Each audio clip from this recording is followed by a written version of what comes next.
Welcome to Comadres y Comics. Comadres y Comics is a podcast hosted by 3 Latina women. We highlight the Latinx presence in the comic book industry as creators, characters, and fans. Join us as we talk chisme, comics, fandom, and beer. Welcome back, guys, to another episode of Comadres y Comics. This is episode 288. That's kind of a big number, guys. We are your hosts. I'm Sarah. I'm Kristen. And I'm Jen. Hi, guys. How's everybody doing? Hello. Been better, but trucking along. Yes, I'm so glad we got together to record. We actually, before we started recording, we were going through some emotional stuff, and Kristen here has been just a great support. So I'd like to thank you, Kristen, for all your support and your amazing knowledge and just talking this. What's that song goes? It goes,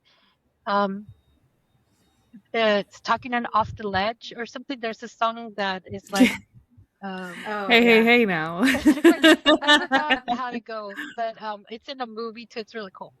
But anyway, we're here today, and we're so excited because we have a panel that we can announce now at San Diego Comic-Con, and it's 10 years of community conversations and comics. Special guest stars are Henry Barajas and Omar Morales, and it's on Thursday, July 23rd, and it's at 11 o'clock at the Neil Morgan Auditorium at the San Diego Central Library. It's a 13-minute walk from the convention center. If you go by car, it's 5 minutes, but I do not recommend that because the traffic is going to be insane. 13-minute brisk walk, you come on over, you sit with us, you conversate with us, and then you can go and get some lunch afterwards. It's perfect. I mean, just think about it. Yes. Very excited. It's at 330 Park Boulevard in San Diego, California. So I know it's on a Thursday, but hopefully maybe if you guys have like that 4-day pass, you guys can come by and say hello. I'm definitely having stickers with us. I'm hoping to have other little gifts. So hopefully if you guys can come on down, we'd really appreciate the support. I can't say more. Kristen, did you want to say something?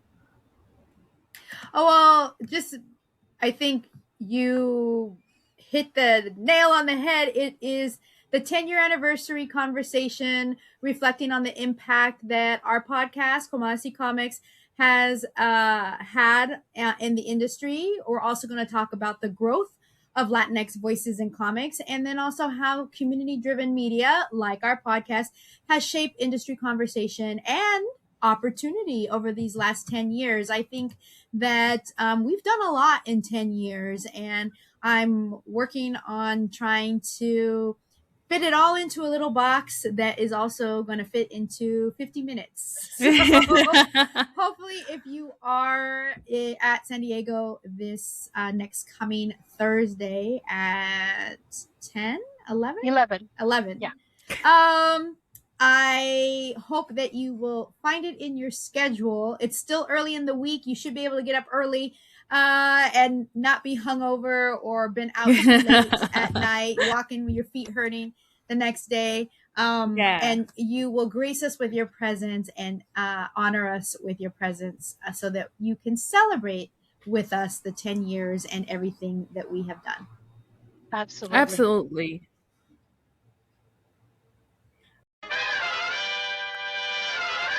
All right, guys, now it's time for CHISME de la Semana. Kristen, what do you have for us today? So there is a lot of chisme coming out of the internet about what is going to be going on at San Diego Comic-Con this year. And so apparently the biggest news is that Marvel is back in Hall H. So if you know, Marvel did not have any presence. Marvel I would say accurately, Disney did not have a presence at San Diego. I don't even know how many years it's been now. The last time I remember is when Deadpool was there, and that was a couple of years already.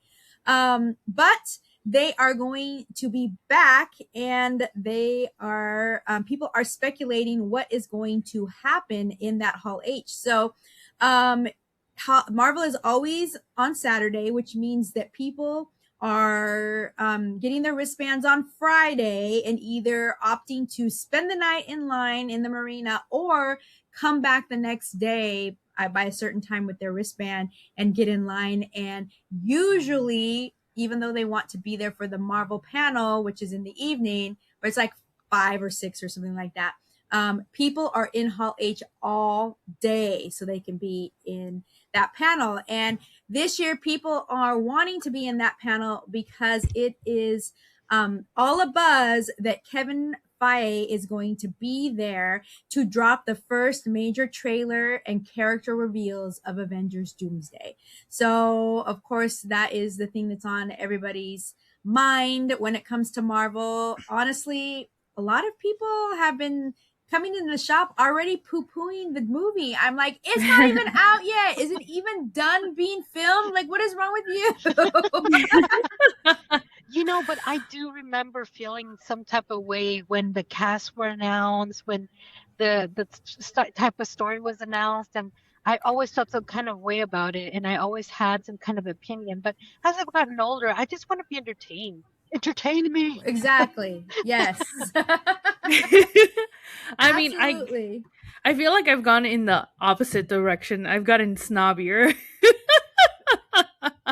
Just give me my miles. How long has it been that I've been waiting for part 2 of this movie when I didn't know that it was going to be a part 2? So when it ended the way it ended, I was angry. Yeah. And then you make me wait years. Like, it's very upsetting. So isn't it supposed to come out next year? 2027. Yes. So we'll see. Yes. But yeah, I mean, not that I would look, if you're expecting like cinematic masterpiece from an Avengers movie, I'm sorry to say this. No. Like movie blockbuster, like popcorn flick, of course, yes, the most entertaining thing. But if you're expecting cinema, baby, watch A24.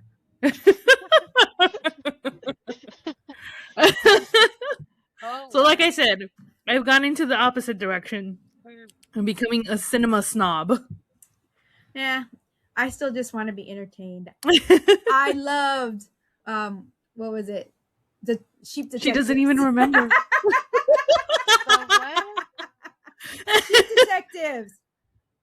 That movie that came out a few months ago where the sheep talked and they... You saw that? Wait, yes. Yes, I went to the movie theater to see it. Was that good? Because I felt like that was so good. It was funny. I mean, I'm withholding judgment because I also, now that you recall it, I was intrigued by it. And they solved the murder of their sheep herder. What do you call it? Sheep herder. Yeah. Oh yeah. No, that sounds cute. I know, and I totally wanted to watch like it morbid but cute.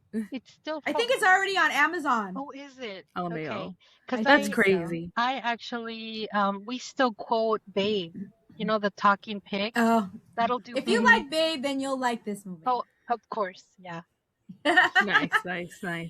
So there's also buzz and rumors around a surprise announcement at the Image panel with speculation building around a possible new Ghost Machine title. So if you don't know, Ghost Machine is the new Jeff Johns imprint through Image, and he has a bunch of different books that are all set within this one world. And so we don't, unfortunately, at our shop have a lot. We have one Ghost Machine person, but Jeff Johns is killing it apparently at other shops. And so good for him. Kudos to him. And Ghost Machine does have a lot of interest in other places besides our shop. Yeah. Also, isn't Jeff Jones also more popular overseas as well? I don't know. I don't know. Vaguely recall this. I've been out of the game for so long. Yes, I don't actually know. In fact, the first time I met him was when he came to Heidi Ho to do that Flash 600, Flash some 100, 800, Eddie says, and it was Jeff Johns, Mark Waid, and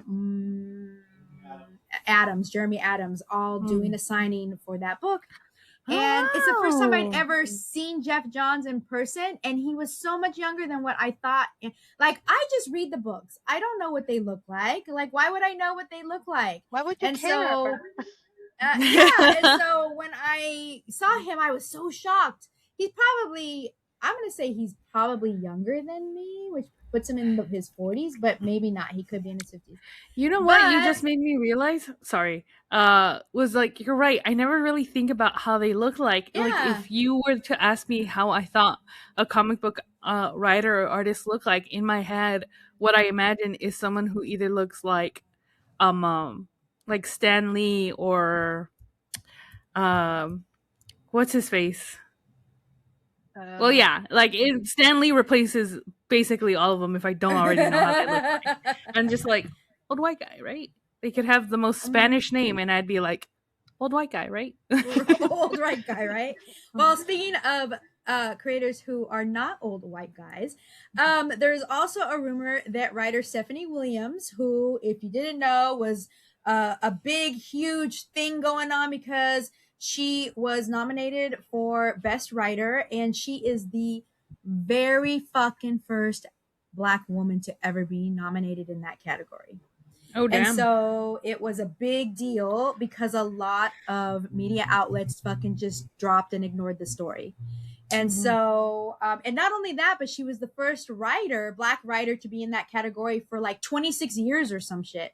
And so it was a big deal, and it got completely overlooked and bypassed. And so Black Twitter and Black comic lords all rose up, and that's where the whole DC So White thing came up, and they wanted to people wanted to boycott DC, and so there was this big controversy. But anyway, nonetheless, she is Eisner nominated, and there's a rumor that she is going to announce a Vixen series, and then also that there is going to be an announcement for a Jonah Hex revival. Who cares about that? I'm excited about whatever Stephanie Williams is doing. Nice. And then, again, just all the speculators are going to be out in force trying to pick up all of their absolute Batman #1 variants that they can get their little hands on, because reportedly that book is still selling up to 5 times as many copies as any other major release on the weekly bestsellers list. And raw copies are selling upwards of $315 with a slab recently signed by Scott Snyder and Nick DeGrota selling for $1,300 recently. So, and it just keeps going up and up. So if you got your little hot hands on an absolute Batman #1, my fellow retailer friend Enrique, who owns Hero Comics in now I don't remember. He used to be in Fullerton and he moved somewhere now in a mall.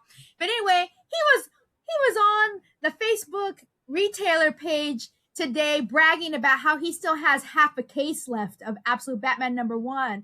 And what are you doing with him, bro? And then also All In, and that he sells them every once in a while in the shop for $500 as a duo. And I was like, oh my God, bragging that you still have Absolute Batman. Someone's going to break into the mall and take your copies. Anyway, so that a lot of people are just talking about how speculators are going to be out en masse trying to get their hands on that book because it just keeps going up and up. So no matter what they pay for it now, they're speculating that it's just going to continue to go up. So there's a lot of announcements that are being dropped and buzz being dropped, and all I've been hearing is that Dungeon Crawler Carl is gonna have a pop-up, a couple of pop-ups downtown San Diego. There's gonna be a food truck that is going to be a Princess Donut food truck, and they're gonna be giving away or selling, I don't know, donut holes. I'm so excited, but the thing is that I have panels on Thursday and Saturday, and it's all coinciding during the times that they say they're going to be out. And I want to go get free merch, but and there's going to be a panel, a Dungeon Crawler Carl panel, but who knows? I haven't looked to see when it is because I've already resigned myself that to get into it, you're going to have to stand in line. And if it's on a Thursday or a Saturday, I can't stand on that line because I have to be on the panel. Terrible. Honestly, I'm so jaded about these things. If I have to stand in anywhere for more than 30 minutes, I'm out. The only thing I'm willing to stand in line for is maybe food. Okay. That's the only thing I have patience for. By the way, speaking about food, I'm thinking about taking a 20-pack of Diana's burritos. No, Ramona burritos that we could just heat up in the microwave to save money. And toot all night long. I'm here for it. I'm also honestly, I'll eat one burrito the entire week. Oh, I could see that happening for sure. LMAO. I don't know about you, but I like having variety. No, I'm loving my variety, but the thing that makes me mad about San Diego Comic-Con or any convention, and this is a really big pet peeve of mine, is that if I'm going to spend $12 and above on food, it better be better than what I can cook at home. And if it's not, it never is. It rarely is, except for the Vietnamese sandwiches at what is it? Was it WonderCon? Oh yeah, those were banh delicious. mi. Banh mi. Oh yeah, the banh mi sandwiches. That Yeah, was good. and they weren't badly priced. Yeah, I know. That's the only thing I'll buy at a con now. So, we're all now talking about the food we're going to bring. Of course. We'll talk about this later. But my last comment is that if you bring one of those Giuliano subs and just cut it in little portions and put them in baggies, we can do that. And I just need a bottle of mayonnaise. 100%. I'm already ready to buy the mayonnaise that they have at Giuliano's. You can buy a 200 pack on Amazon. I could give half of that to Frank because Frank is always on the go. So you could just squeeze his mayo because we really like our mayo in our sandwiches. But you're right. I'm going to get some Giuliano's torpedoes. Yay. Shout out to Giuliano's. So yes, if you are interested in more chisme coming out of the San Diego Comic-Con realm, you can always go to SDCC unofficial blog on Twitter and also on Facebook, and they are releasing information daily. So also, if you are interested in exclusives, which I think this counts Jen out because she doesn't want to stand in line, but if you're interested in exclusive, the portal is open for exclusives. So those of you who don't know, these days you have to sign up for a lottery for the exclusives that you want to buy. You can't even just go stand in line for it anymore and cross your fingers. You have to put your name in a lottery. Then you can go stand in line and you're still not guaranteed to get what you want. So if you are interested or anyone listening is interested and you didn't know, you can go to your San Diego Comic-Con portal now and the exclusive lottery is open. And I believe it's going to close by the end of this week. Oh. Well, I didn't know that. Maybe I'll check it out. Maybe there's something I'm willing to stand in line for. And I'll be pissed if I don't get it. And it's also not just for exclusives, but also lotteries for autographs and signatures for the more cool people or the whole entire cast or whatever. There's lottery for that. And you put your name in. If you get picked, you can go stand in line and pay $1 million to get signatures. Nice. Yeah. It's a big deal. You really have to plan your whole day. And that includes panels, signatures, exclusives, food. I mean, it's a big deal. But we look forward to it every year to be tortured in the hot San Diego sun. Yes, and it's. I don't know about y'all, but I'm gonna enjoy the marina. I think it's going to be humid. So you're gonna enjoy the marina out in the hot sun? Yeah, I'll dive into the ocean. I'll bring my swimsuit. Yes, definitely do, because Sarah will drag you out to the pool at least twice a night. Hell yeah. Pool time, pool time. I love it.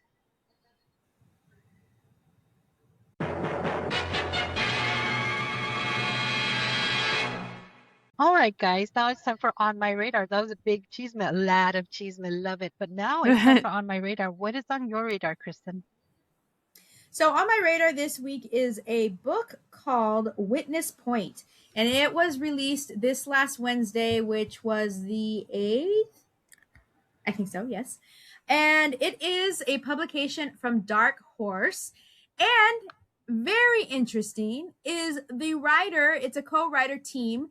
One of them is Nathan Fillion. Now, if you do not know that name right off the top of your head, if you are a Rookie fan, The Rookie, where he was an older guy that went to the police academy and became a police officer, but he was older and he had a partner and he was called The Rookie.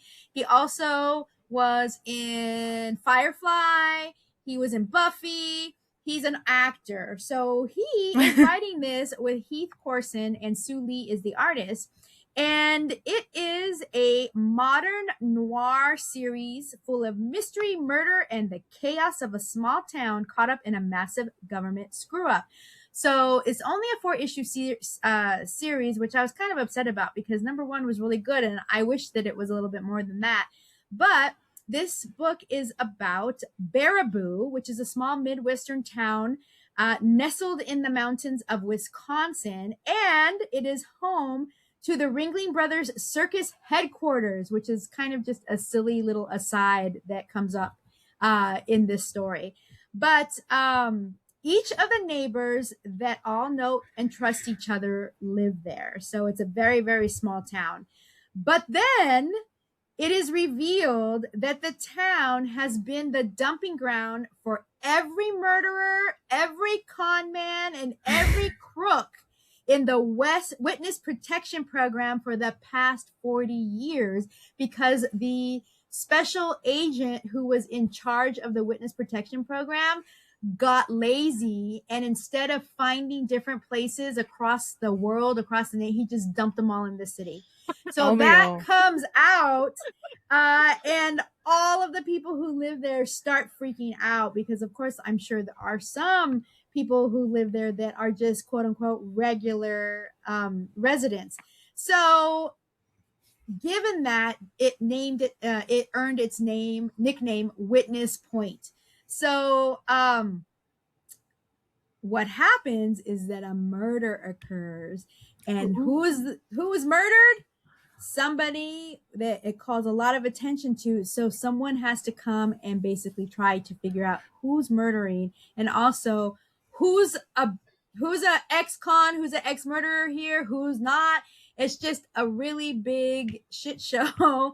And it was really good. It was written really, really well. It is a crime/mystery, no otherworldly demons or vampires or zombies or anything. It was just a really good story. And so that is what is on my radar. The first issue came out June 8th, and it is a 4-issue series. That sounds like fun. Nice. 4-issue series. That sounds pretty cool. Well, I have on my radar, Buffy the Vampire Slayer #1 returns, and that's so exciting, especially because they canceled the idea about having it on Hulu, which I'm very disappointed about. I know, me too. They even chose the person I thought of who was going to be Buffy. Oh, that's terrible. So Dynamite Entertainment is publishing Buffy the Vampire Slayer #1, and it's a book series that's going to be written by Eisner-winning Kelly Thompson and illustrated by Stephen Byrne.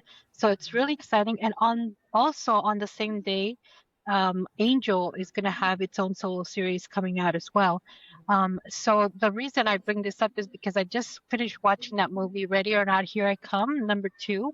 It's on Hulu, and Sarah Michelle Gellar is in it. Oh, with her in it, yeah. And I was just like, oh, she's going to kick ass in this movie just because I have Buffy in the back of my head because, she was kicking demon ass.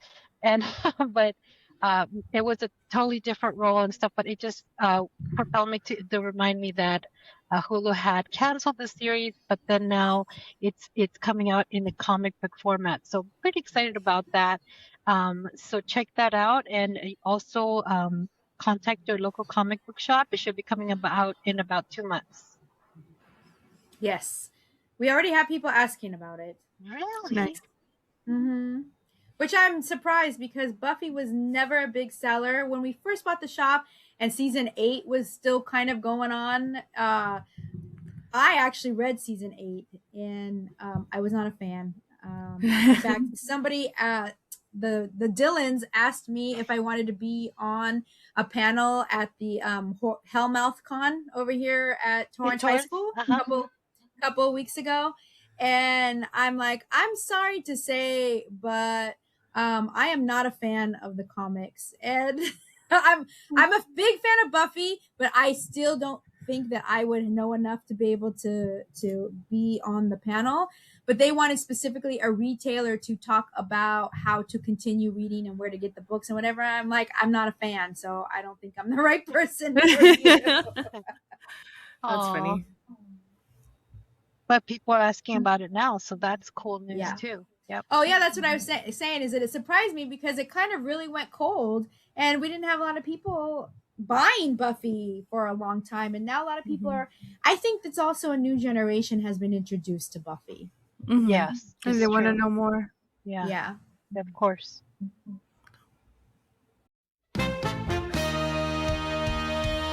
All right, guys, now it's time for our book review. What are we reviewing today? Today we are reading The Last Paletero on the Block, and it is a 3-issue series, but we only have the first issue, and it was a very short book, I thought. It's published by Avina Comics, and Avina Comics is the publishing company run by John Avina, who is a comic author who lives in Chicago, and he's worked as a wedding photographer. He's worked at a local comic shop, and most interestingly, a mortuary assistant. He's also written titles like Lockjaw and Pistolero, Americana, and Lucha Forever. And he really finds importance in his writing to be a reflection of his Mexican-American upbringing. And his stories often include Latin characters or references to Latin American pop culture. So I reached out to John through, I think it was TikTok, because he kept coming up on my FYP, and I saw that he was talking about books and titles that all seem to have a Latino vibe and Latino characters. And so when I reached out, he sent me a whole bunch of issues, and that's been a while back, and we've just had so many things in the queue that we are just now getting to it.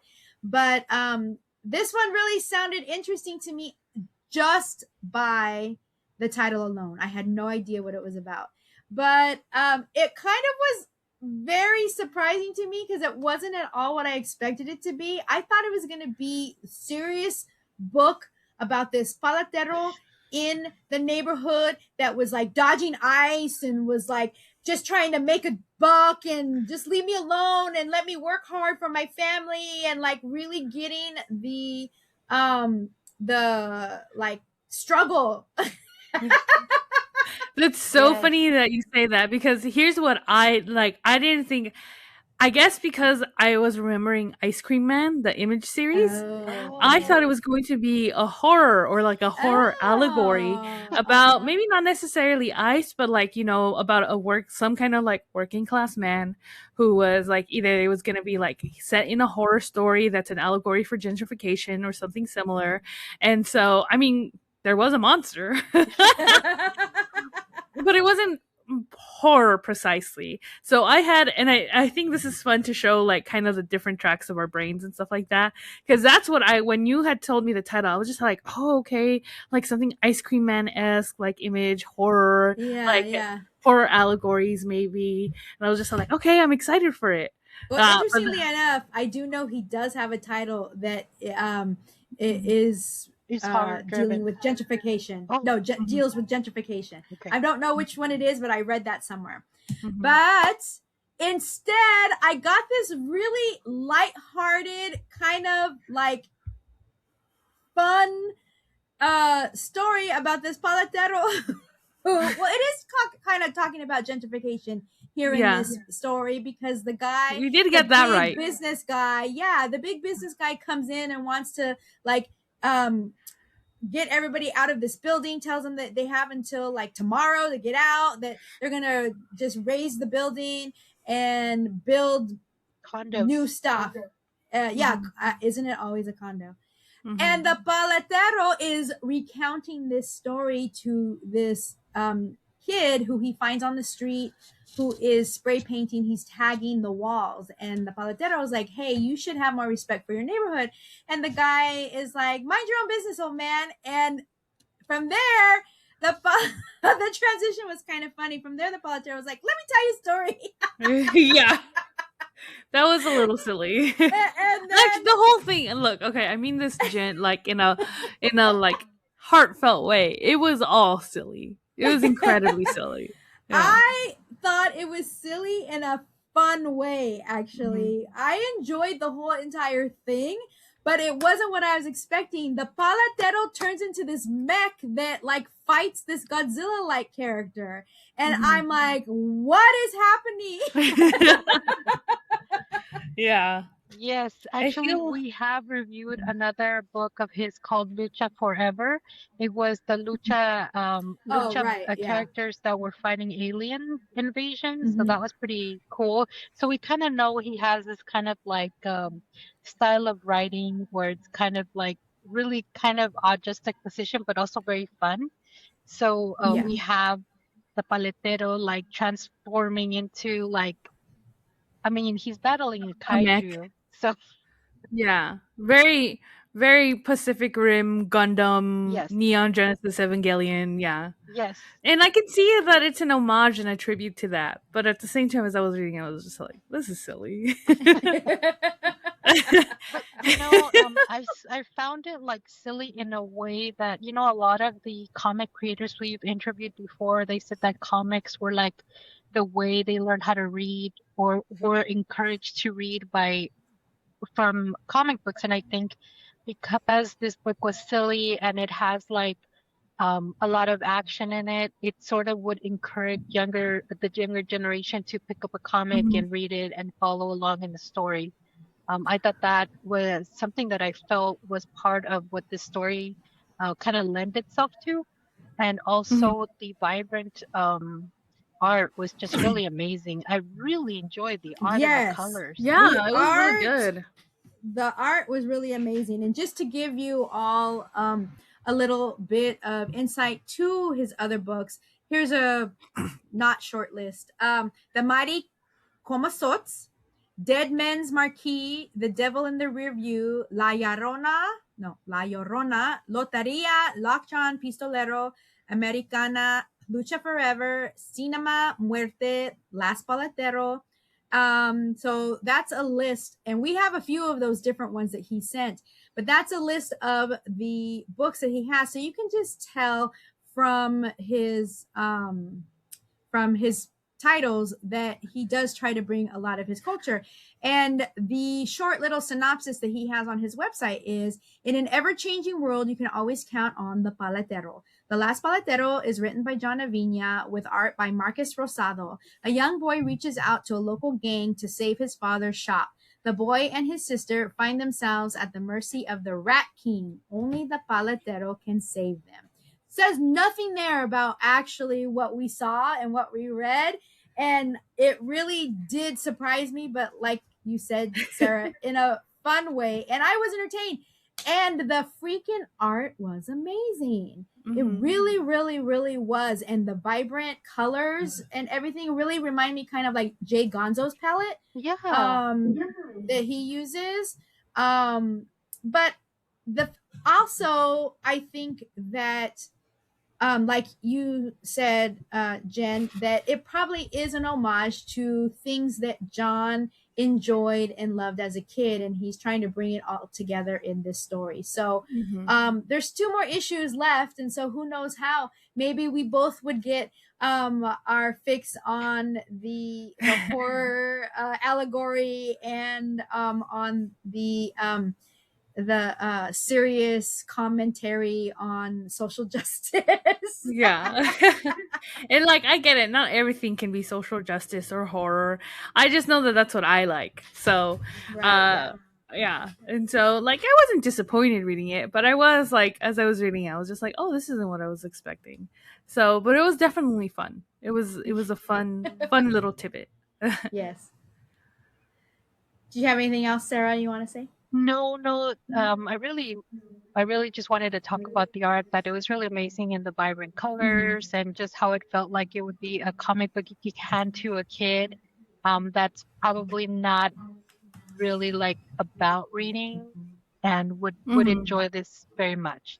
Like, I think this would inspire kids to pick up a I'd book say more that. often. Yeah. I think we're ready to rate it. What's our rating scale? So before we go on the rating score, I just wanted to say that it says here, it was different than what I read on the website, but it says here that the of course the writer creator is John Avina, the colorist is William Soares, and the artist is Diego Albuquerque.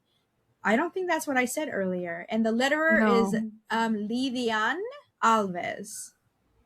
So No, you said a different I don't artist think that's before. what I said earlier. But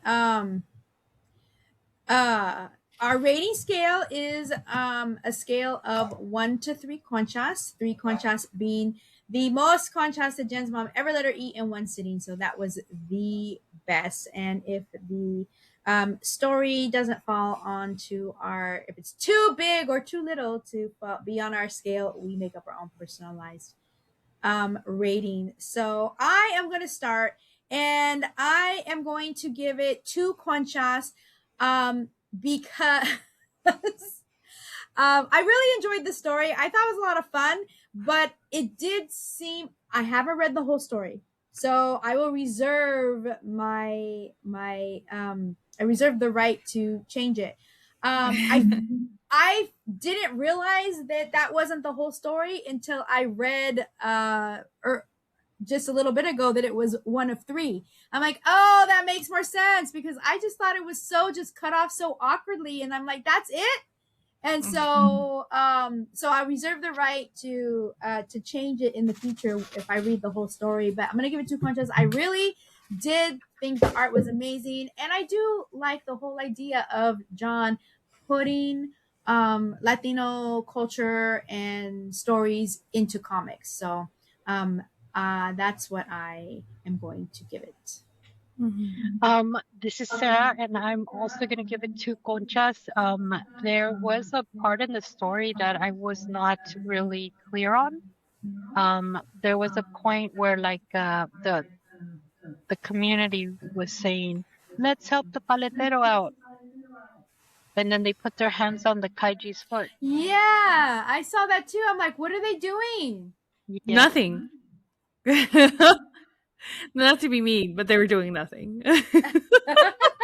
So I thought it was more like a Kamehameha moment where, Goku is asking for the world's energy to build a ball of power, but that wasn't the case. So I don't know what that was.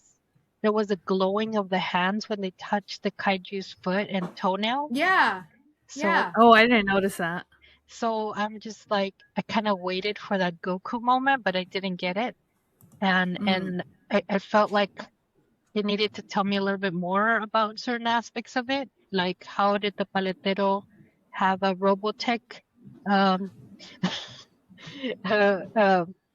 I mean, apparently kaijus are just a common thing in this city, because Yes. the old man telling the story to this kid, and the kid was just all like, "You're lying, old man." Is already I was just like, okay, so this world has some serious stuff going on in it. If they can just have kaiju around that you can buy. Yeah.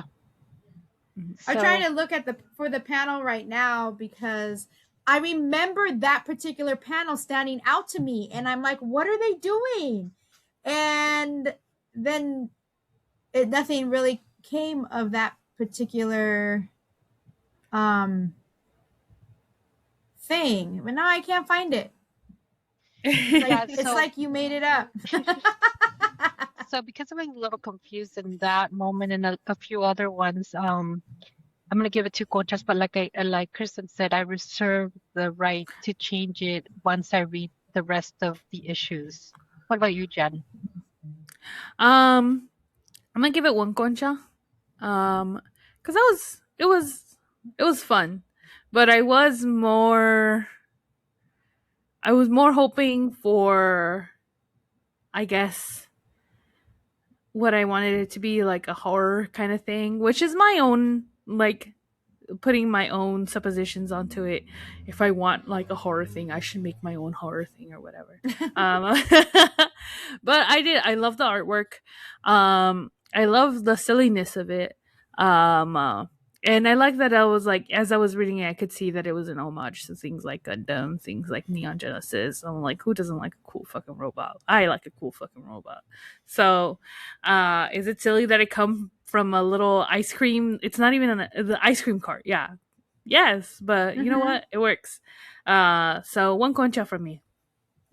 Yeah, I'm looking at that what do you call it, panel right now, and it just, they said we have to help the paletero, and they go and do that, but then we never see what happens. Like, how are they helping? They He does get say crushed just a little underfoot. bit more. He says little just a bit little more. bit more. So I'm assuming what you were saying, Sarah, is correct, that they're giving them they are giving him their energy some way, but we don't know. At this point, we don't know. Yeah. In my brain, what happens is that they get crushed underneath the kaiju's foot. Like, that's, I'm just being real. But What are they gonna do? But if they're giving their energy, wouldn't they be touching the paletero's foot instead of the kaiju? Exactly. Yes. Were they At least stand sucking? from a distance so that you're not in the way of this giant kaiju fight, and you're not crushed underneath either the kaiju or the paletero man on accident. Because now he's gotta look out for y'all dumbasses. I'm so sorry. But that actually did press me. I remember reading it and I was just like, y'all are just getting in his way. Get out of the way. Oh my god. And I found it funny. a little interesting where Barrio Jones, the bad guy, he says, I'm just going to burn everything to the ground. And then the crowd was like, go ahead and try. And then he does. Yeah. Yeah. And everybody's screaming for their lives. Yeah. Like, take cover, guys, please. Like the guy with the giant nuclear bomb says like, hey, I'm gonna use the nuclear bomb, and you're like, bet he's gonna use the nuclear bomb. Like, and then anyways, it was silly. I did. You guys are sorry. making me want to change this one concha to half a concha. I'm not gonna lie. I did feel like this, it is a 3-part story, but I did feel like this first part really went too quickly to it was very fast. Yeah. I have yeah. questions. Yeah. I have expectations, actually. But yeah. Yeah. I have more questions, but I'm just going to leave it at that because I really want to read the rest of them and kind of get a different feel for the whole story as a whole. But So if you, like Sarah, want to read the story for yourself and make your own decision, then you can go to avinacomics.com. That's AVINACOMICS.com. And you can buy the whole 3-issue block for, I think it was $14. Not bad. $5 each. Yeah, the whole issues 1 through 3, it's actually $15.99. So yeah, or you can buy individual issues for $5.99. So we only need to buy number 2 and number 3. All right. So yes, avinacomics.com. And you can also follow him on TikTok. I believe that's where I found him, on TikTok. So and he talks about his comics, and then also he has some videos about this food place that he works for, which he talked about here in the his dedication was to the Savinas food products. He said he's giving them thanks for giving them a home away from home, and then to Antonio and Ernesto for keeping the dream alive. Oh, that's very sweet. But yeah. I also found him on Instagram, and I was gonna mention his information because I guess his videos are popping up a lot. And I was surprised when you actually had already reached out, so that's really cool. But yes, Nice. that has been our book review. All right, guys, now it's time for En La Libreria. Jen, what do you have for us today? So today I have for you Thanks, Romina, Volume 1, a workplace comedy where our hero, Romina, must prove to herself and everyone else that she can hack it in cutthroat Los Angeles. So I'm just going to read the story synopsis that they have right here. Greetings. I'm so happy you're checking out my Kickstarter campaign for the graphic novel Thanks, Romina. This has been a labor of love, and I'm happy to see it go out into the world. None of this would be possible without Eisner-nominated artist S.E. Case making my words come to life on the page. About Thanks, Romina. If you're a fan of the comic book series Giant Days, TV's The Office, and the movie Working Girl, this is for you. This is the first book of a series focusing on Romina's journey. Volume 1 comprises 5 chapters totaling 112 pages in full color. Meet Romina, Florida-born and Hollywood-bound. She's the youngest daughter of a hard-working immigrant trying to break free of her father's expectations and her accomplished sister's shadow as she builds her career in Los Angeles. Romina's hilarious journey to success is paved with crazy coworkers, family opinions, and a monologue inspired by her overactive imagination. Can she make it on her own and pay off her student loans? Supporting cast of characters. Shelby, an outgoing gal from Louisiana who's punctual, professional, and has no time for drama. She never cries at work, except for that one time. She's Romina's first work friend. Henry, Romina's boss at Lockroy Post. He's a genuinely caring manager of operations who doesn't like bullies or corporate stiffs pulling prank. He spends most late nights fixing other people's messes. Flavia, Romina's older, overachieving sister who really cares about her, albeit in her own way. She's a domineering personality, which makes her a successful lawyer. Ruby, a workaholic with a nerdy, high-strung demeanor. As a hardened coordinator, she comes off as intense, but she calls herself passionate. Dev, 20-something dude who clocks in for work, then clocks out at the end of the day to go play bass in a rock band. His laid-back attitude makes him a friend to everybody. And then we get a preview. The story opens in the parking lot outside of an office building in Los Angeles. Many people think the city only has film studios where people work on sound stages for sitcoms, soap operas, game shows, and movies. But what happens after production?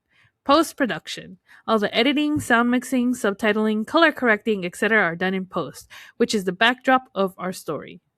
And then we get a preview of the pages. It's beautiful artwork, really nice, light, almost pastel-like colors, really nice line work. I really like how it looks. Then continues, your first job is scary. Everyone knows how it feels to be the new employee, especially if it's your first real job after college. Romina is young, new to the city, and still trying to figure out life. And then we get into rewards. If you back this campaign, you'll have a choice of the following. PDF of Volume 1. This is a digital version of the book. Paperback of Volume 1, a zine bundle, and you can have add-ons as well, like a bookmark and sticker, and others yet to be announced. The team, Julie Speziani, writer. And Julie Speziani is a Latino writer and has co-created all-ages series like Cash and Carry, as well as other indie comics such as She Hears Voices and One Night on Earth. And the artist is S.E. Case, who was a recent Ignatz nominated for Best Digital Comic by the Ignatz Award and Best Webcomic by the Eisner Awards for her webcomics Cheap Thrills and Rigsby, Wisconsin. The timeline is it's 100% completed and ready to be printed. So once the campaign is fully funded and everyone's pledges are collected, we'll send it off to the printer and distribution can begin. So you can always whatchamacallit? make a pledge without expecting a reward. But right now they have a goal of $3,600 and they're currently at $2,060 with 31 backers and 16 days to go. Nice. The base pledge starts at $8 for the PDF copy of Thanks Romina, and it is DRM free PDF ebook edition so that you can read it anywhere you want. And then the next tier up is Thanks Romina Book 1 digital bundle at $10. So this includes the PDF edition of Thanks Romina, as well as digital copies of Ginger Rabbit Studio zines Red and She Hears Voices. Now, if you want the physical print of the book, it is $15. However, shipping will be added after the campaign ends. So it's $15 for the printed book itself, and shipping is going to be a later cost. There is an international variant for international shipping. So base pledge is $15, but international shipping will be added after the campaign ends. So there's like basically a domestic US one and an international backing as well. From then on, there is the next tier up is Thanks Romina print and zines, and it is at $20. So you get a paperback copy and PDF of Thanks Romina Volume 1, as well as printed and PDFs of Ginger Rabbit Studio zines Red and She Hears Voices. So definitely check it out. I think it looks great. We have reviewed Cash and Carry before, and we absolutely loved it. I believe we've read Giant Days before too, and we also loved that. I love Giant Days. Yeah. I'm a big fan. So definitely check it out. It sounds like a lot of fun. And it's also kind of like, it looks like a bit more realistic while still maintaining hopeful of what it is to hash it out in Los Angeles. So definitely check it out. Thanks Romina Volume 1 on Kickstarter. I'm really excited. Julie actually reached out to us and was very, very excited to let us know that this book is finally seeing a trade, because we did see the first issue, and that first issue was published through CHISME. And CHISME, as we all know, was an imprint of Scout. and Scout went under and CHISME went with it. And so it is really exciting to see this book that was years ago, this book resurface and come out in its entirety. Absolutely.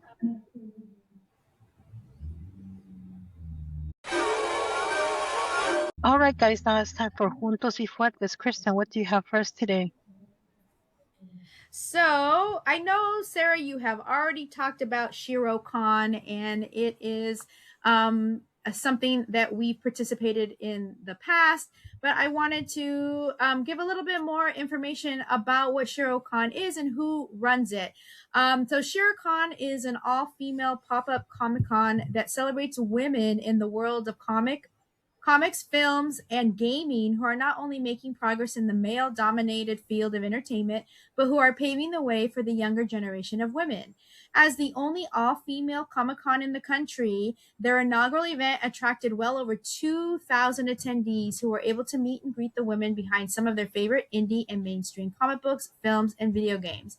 ShiroCon 2026 is going to be an even bigger event that will feature an all-female artist alley, Q&As with Shiro celebrities, and your favorite Shiro cosplay contest. So ShiroCon is happening. I know Sarah shared this in a couple of episodes back, or maybe even last episode, but it is happening on August 1st, and it's going to be held at the Relics Museum at the Van Nuys Airport. So it's actually going to be inside an airport hangar. And so that is happening, and it is a free event, but you can actually get tickets for free at shirocon.com. That's SHEROCON.com. And I think it is really important. Oh my gosh, I'm looking at a picture of it. It's inside. I'm looking at a picture of it, and it's kind of cool. There's lots of like interesting neon on the side. Hopefully we're inside, because Van Nuys in the summer does not sound fun, but It is run solely by Shakita. Her last name's Smith, right? Yes. It is solely run by Shakita Smith, and she really, if you are friends with her on Facebook or any social media, you really see the ins and outs of what it takes for her to raise money, get grants, and really get community support for this event every time she puts it on. And so she runs her own publishing company called Shiro Comics. You can follow her on Instagram at Shiro Comics. That's SHEROCOMICS.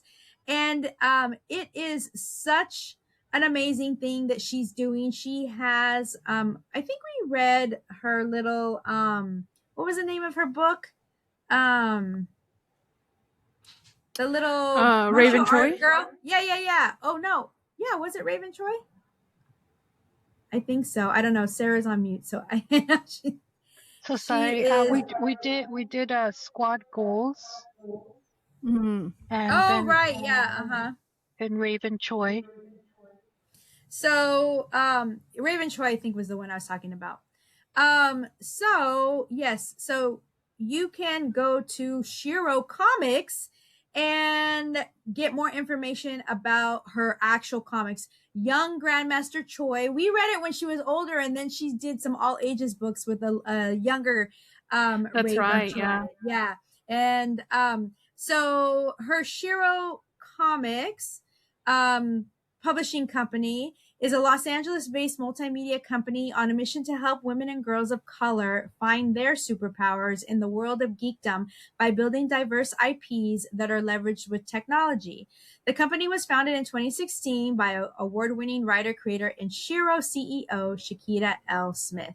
So you can go to, like I said, shirocomics.com to find out more about Shakita and all of her comics and all of her initiatives that she's had. And so that is super cool that this woman has done so much for the comic industry and for the comic industry for Black and brown little girls. So shout out to Shiro. Our Shiro, Shakita L. Smith. Go to shirocomics.com and shirocon.com for more information.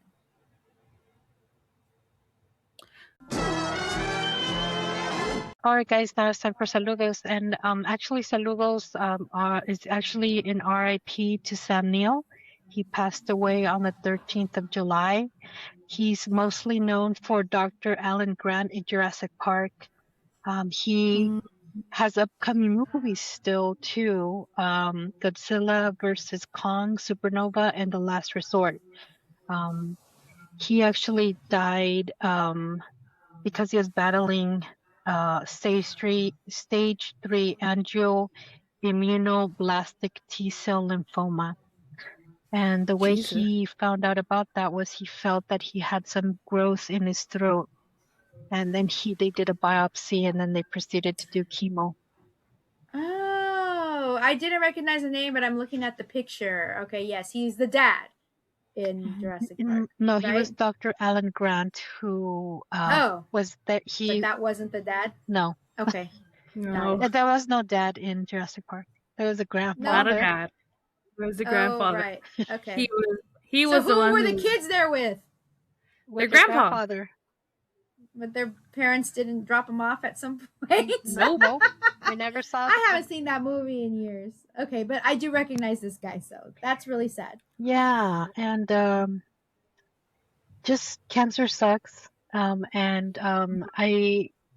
kind of sad to see that we're losing a lot of people that we kind of grew up with in the movies and the TV shows, in music. So I guess it's getting to a point in our lives where we are at such an age where we just start saying goodbye to a lot of people that kind of raised us a little bit. And Jurassic Park was it really was kind of an impact on my life. I really enjoyed it. And now that my nephew loves dinosaurs, it kind of like comes full circle. So R.I.P. Sam Neill.